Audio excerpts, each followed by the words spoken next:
Je ne m'attendais pas à entendre ma propre famille me mettre en pièces comme si je n'étais rien. Tout a commencé par une simple erreur, ou peut-être le destin a-t-il décidé que j'avais besoin d'entendre la vérité. Ma sœur aînée, Émilie, avait jeté son vieux téléphone lorsqu'elle en avait acheté un nouveau, et comme le mien tenait à peine debout, j'ai commencé à l'utiliser. Je n'ai même pas pensé à l'essuyer. Un soir, j'étais allongée dans mon lit, en train de faire défiler des informations, lorsqu'une notification est apparue. Un chat de groupe, des priorités familiales. Un chat dont j'ignorais totalement l'existence. Ma curiosité a pris le dessus et j'ai tapé dessus. Émilie. Bug, elle est tellement pathétique. Elle nous fera toujours passer en premier même si on la traite comme une ordure. Maman, c'est à ça qu'elle sert. Elle n'a jamais eu de colonne vertébrale. Tout comme papa. Émilie, c'est vraiment hilarant. Elle fait des heures supplémentaires pour payer les factures. Mais elle ne fait jamais rien pour elle. Maman, parce qu'elle sait qu'elle ne vaut pas plus que ça. Émilie, je parie que si on lui demandait, elle renoncerait à ses fonds pour l'université pour m'aider à organiser mon mariage. Maman, on devrait tester ça. L'écran s'est brouillé et mes yeux se sont mis à pleurer. Mes doigts tremblaient en saisissant le téléphone.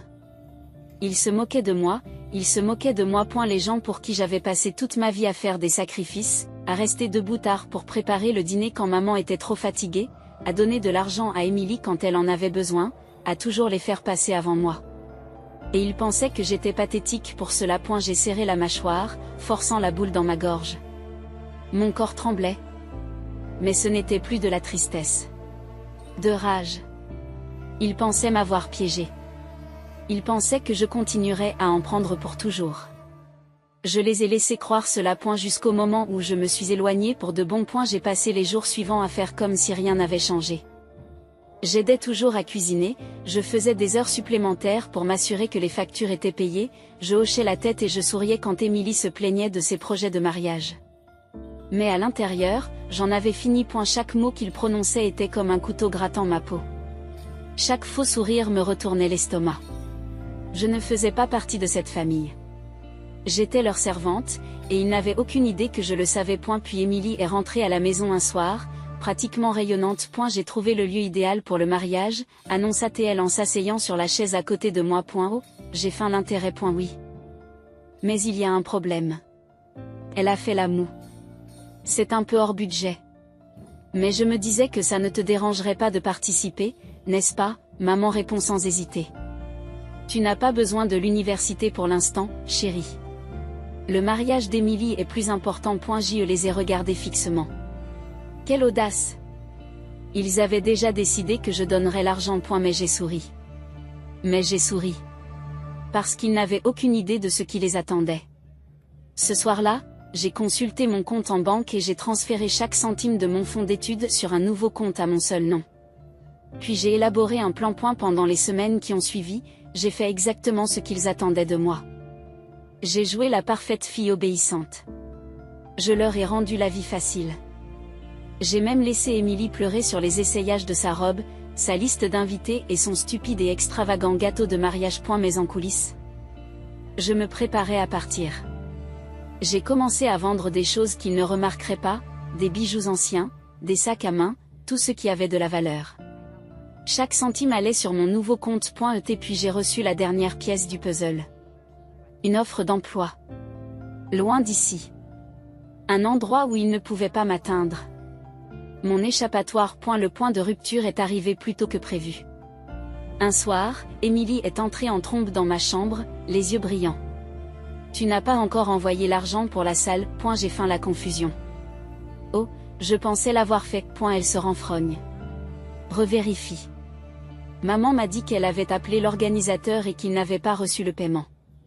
Maman est apparue dans l'embrasure de la porte, les bras croisés.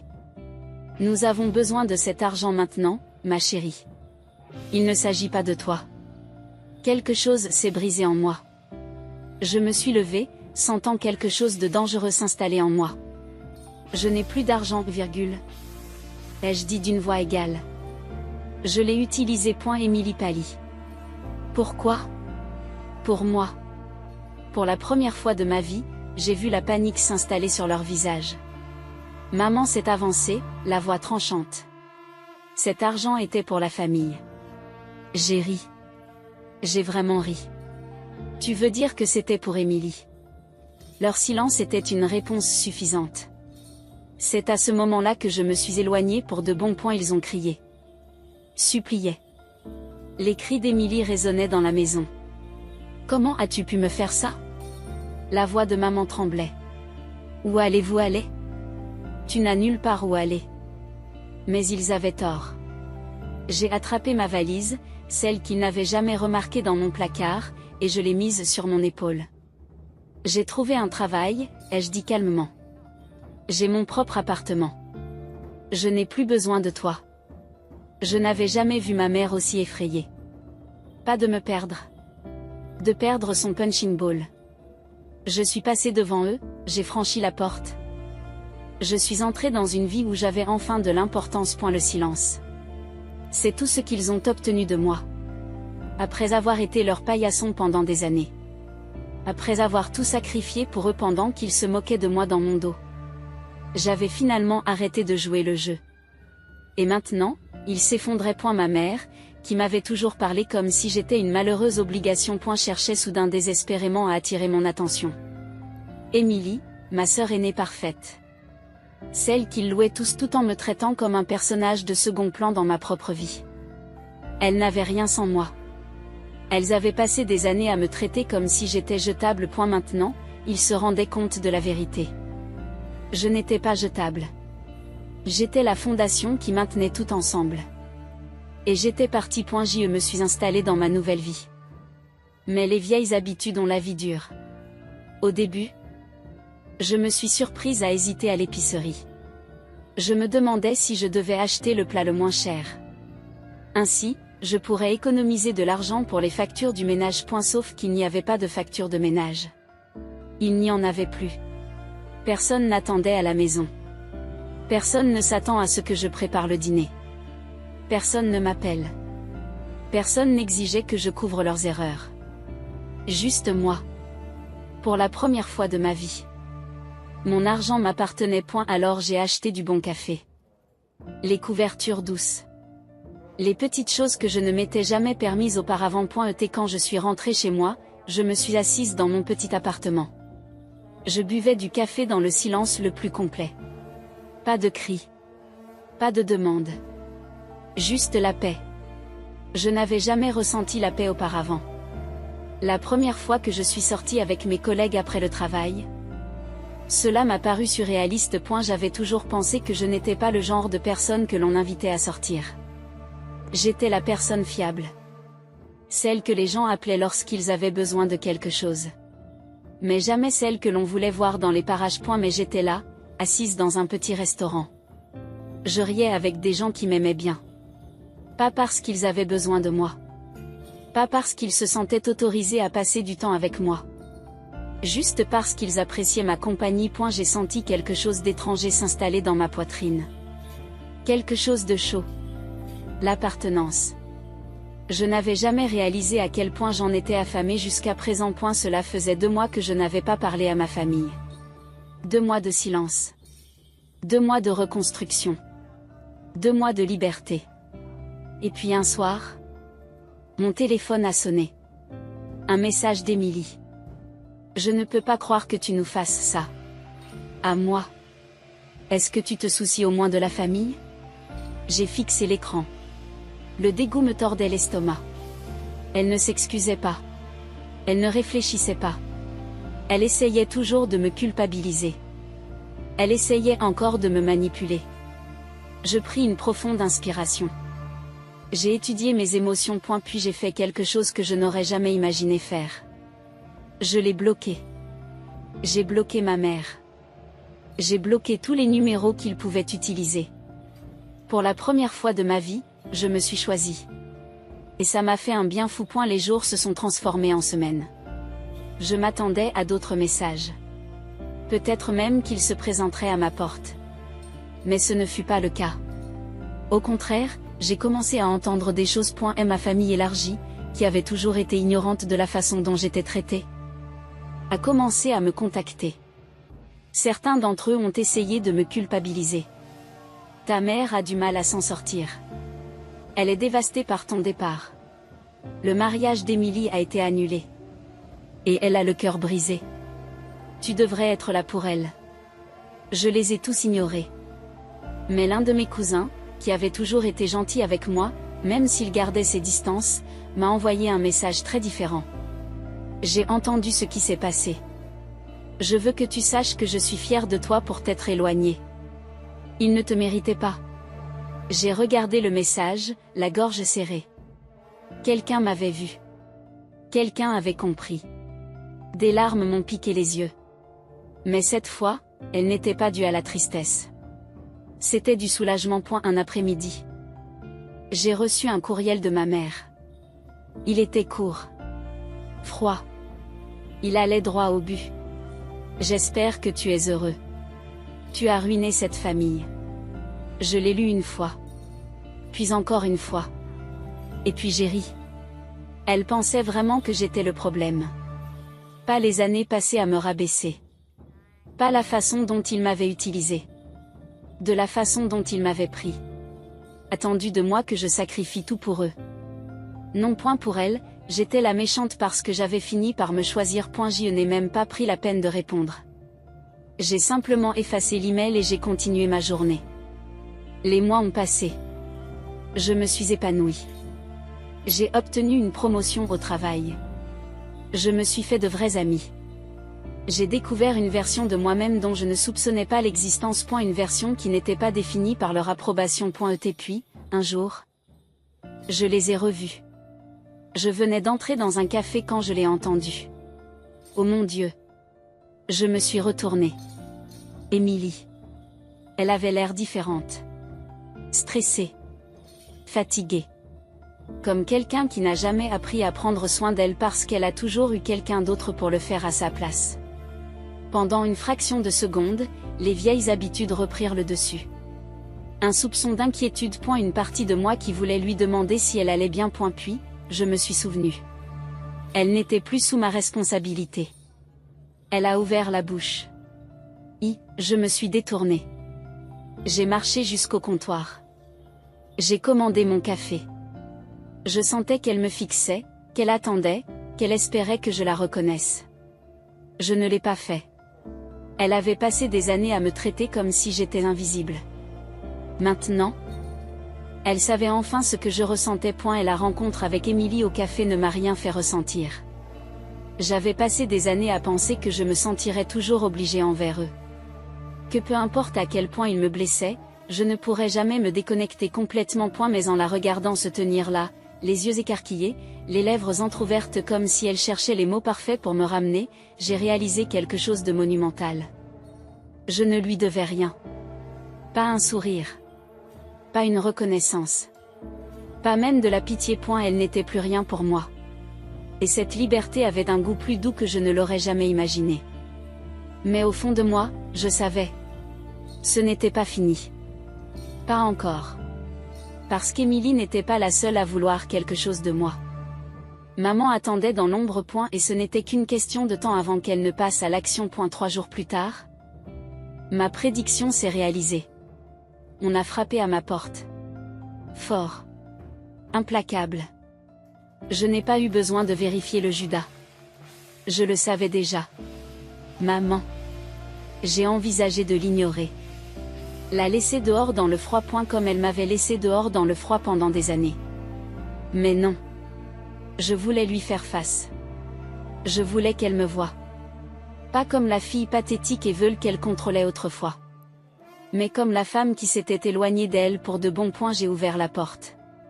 Elle se tenait là. Les bras croisés. Sa bouche est restée figée. Tu as l'air en forme, m'a-t-elle dit. Les mots n'étaient pas gentils. Ils étaient accusateurs.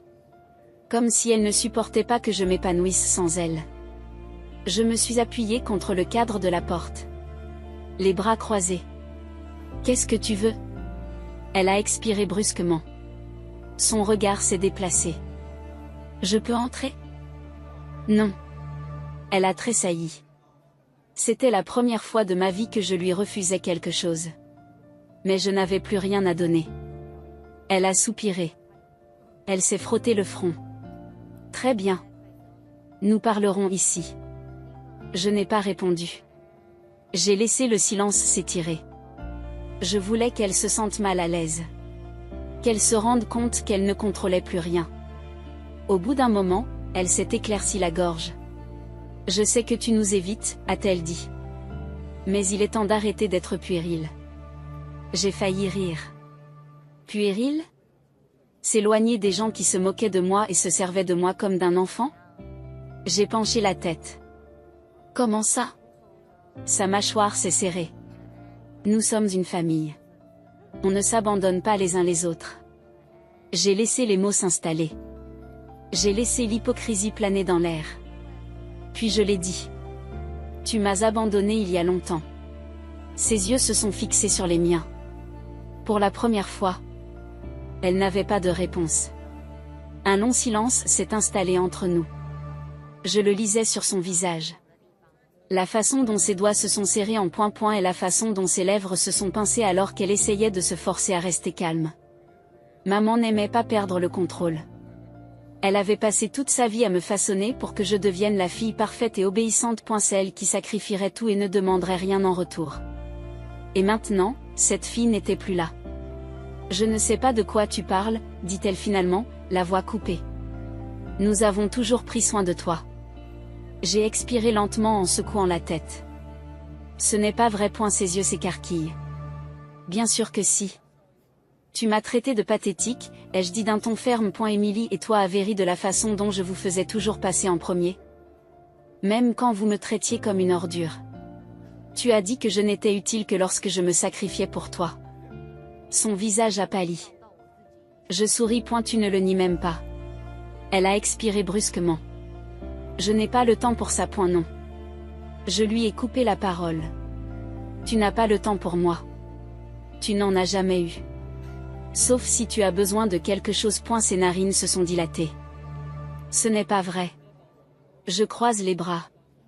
Alors, tu es là juste pour prendre des nouvelles ? Pour ne rien demander, elle hésite. Et c'était toute la réponse dont j'avais besoin. Elle soupira lourdement, se frottant les tempes comme si c'était elle qui souffrait ici. Puis, finalement, elle a laissé tomber la comédie. C'est bon, elle a craqué. Oui, j'ai besoin de quelque chose. Bien sûr qu'elle en a besoin. Elle redressa les épaules. Retrouvant un peu de sa froideur habituelle. Émilie a du mal à s'en sortir. Elle n'est plus la même depuis que le mariage s'est effondré. Je n'ai rien dit. Maman a soupiré. Elle a besoin d'aide. D'une aide financière. J'ai laissé échapper une respiration lente et incrédule. Tu es incroyable. Elle fronce les sourcils. Pardon, elle m'a traité comme de la merde. Dis-je, d'une voix calme, mais teintée d'acier. Elle m'a humilié, s'est moquée de moi, s'est servie de moi. Et maintenant que sa vie s'écroule, tu t'attends à ce que j'intervienne pour la sauver. C'est ta sœur. Je laisse échapper un rire sec. Non, elle ne l'est pas. Les yeux de maman s'écarquillent légèrement. Qu'est-ce que tu veux dire par là ? Je n'ai pas de sœur. Je réponds simplement. Je n'en ai plus. Les mots avaient un goût de liberté. L'expression de maman s'est durcie. Tu es cruel. Non. Dis-je en m'avançant. Ma voix est basse et ferme. Ce que tu as fait est cruel. C'est cruel de traiter ta propre fille de pathétique dans son dos. C'est cruel d'attendre de moi que je détruise mon avenir juste pour qu'Émilie puisse avoir un mariage qu'elle ne mérite pas. Ses lèvres se sont serrées l'une contre l'autre. Tu fais une erreur. J'ai souri. Non. Je fais enfin le bon choix. J'ai fait un pas en arrière et j'ai fermé la porte à son nez. Au moment où la serrure s'est enclenchée, une vague de soulagement m'a envahi. J'en avais une. Pendant des années, j'avais été leur marionnette. Leur banque. Leur punching ball. Ce n'est plus le cas aujourd'hui. Je n'ai pas vérifié si elle était toujours là. Je m'en fichais. J'ai fait demi-tour, je suis entrée dans mon appartement et je me suis recroquevillée sur le canapé. Et pour la première fois de ma vie, je me suis laissé respirer. Les jours ont passé. Puis des semaines. Maman n'est pas revenue. Émilie n'a jamais réessayé. Et comme ça, le poids que je portais depuis si longtemps a disparu. Je me suis épanouie. J'ai voyagé. Je me suis fait des amis qui m'appréciaient vraiment. J'ai vécu. Et ils ne m'ont jamais manqué. Un jour, en me promenant dans la ville, je les ai revus. Maman et Émilie, assises dans un petit café. Leur visage était sinistre. Elles avaient l'air différentes. Elles n'étaient plus les personnes polies et parfaites qu'elles avaient été. Elles avaient l'air fatiguées. Stressées. Comme des gens qui ont finalement réalisé qu'ils avaient perdu la seule personne qui tenait tout ensemble. Je me suis arrêtée une seconde. Juste assez longtemps pour que les yeux d'Émilie rencontrent les miens. Elle s'est raidie. Maman s'est retournée. Son expression était indéchiffrable. Pendant une brève seconde, je me suis demandé si elles allaient venir vers moi. Si elles allaient s'excuser. Mais ils ne l'ont pas fait. Ils savaient. Je ne leur appartenais plus. J'ai tourné les talons et je me suis éloignée. Sans leur accorder un autre regard. Je me suis construit une vie. Une belle vie. Une vie où je comptais. Où j'étais chérie. Où j'étais aimée. Pas pour ce que je pouvais donner. Mais pour ce que j'étais. Quant à eux, ils se sont évanouis dans le passé. Comme les fantômes qu'ils avaient toujours été. Je n'ai jamais regardé en arrière. Et je ne l'ai jamais regretté.